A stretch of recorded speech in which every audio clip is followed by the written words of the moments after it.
ایک دیہاتی نے گارے مٹی سے اپنا گھر بنایا، ساتھ اس نے چھوٹی سی 7 مسلوں کی مسجد بھی بنائی، کیونکہ اس کے 7 بیٹے تھے۔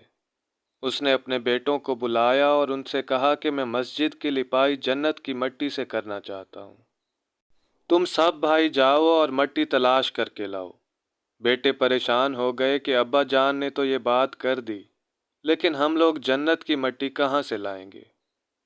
باپ کا حکم تھا۔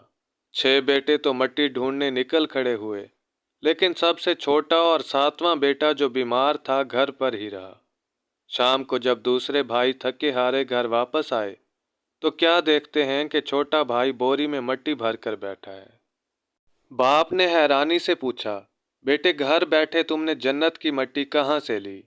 تو بیٹے نے بڑا پیارا جواب دیا، سارا دن ماں کے پیچھے پھرتا رہا، جہاں جہاں وہ قدم رکھتی تھی وہاں وہاں سے مٹی اٹھا کر جمع کرتا رہا، اور یہ وہی مٹی ہے۔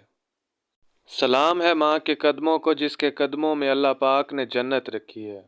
اللہ پاک ہمیں اپنے والدین کا فرما بردار اور سیدھی راہ پر چلنے کی توفیق عطا فرمائے، آمین۔ امید کرتا ہوں کہ آپ کو آج کی ہماری یہ ویڈیو پسند آئی ہوگی۔ اگر ویڈیو اچھی لگی ہو تو اسے لائک کیجیے اور ہمارے چینل کو سبسکرائب کیجیے تاکہ اس طرح کی مزید ویڈیوز آپ تک آسانی سے پہنچتی رہیں۔ اپنا اور اپنے پیاروں کا خیال رکھیے۔ اللہ نگہبان۔